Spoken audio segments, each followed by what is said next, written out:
Now let's move on to Article 21 of our Constitution, Protection of Life and Personal Liberty. Article 21 declares that no person shall be deprived of his life or personal liberty except according to the procedure established by law.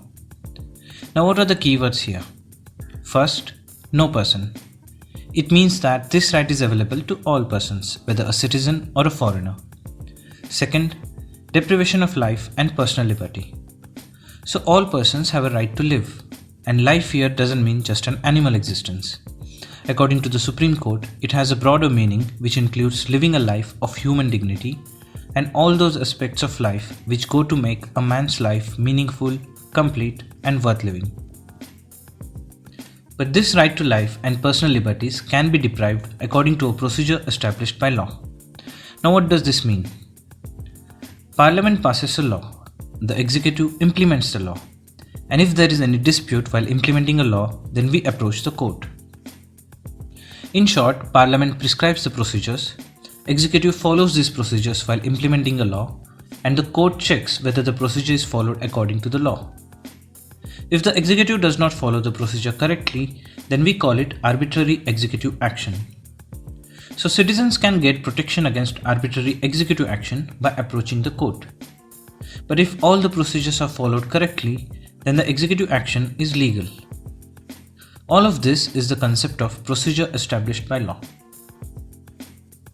But what about arbitrary legislative action?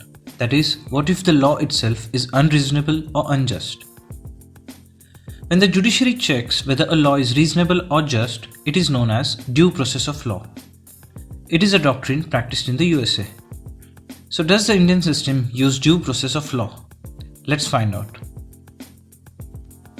In the early years of our constitution, the government of India arrested a communist leader named A.K. Gopalan.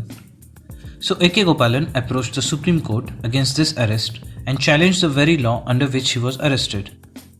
The Supreme Court in its judgment held that the arrest is made following the procedures of the law, so it is legal.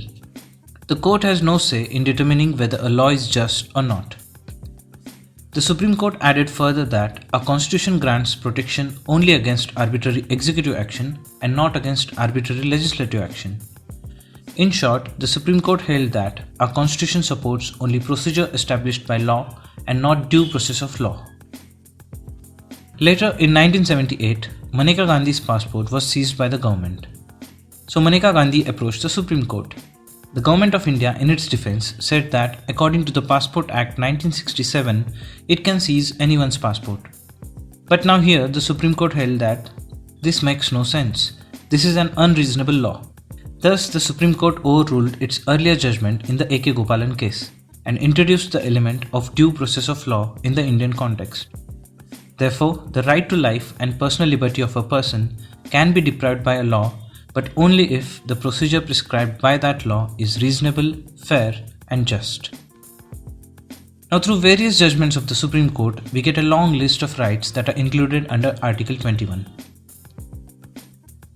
The important ones are right to privacy, right to health, right to timely medical treatment in government hospital, etc. Please note that this is not an exhaustive list. Every now and then, Supreme Court keeps adding new rights to this list. Like recently, Supreme Court has added right to marry person of one's choice under Article 21.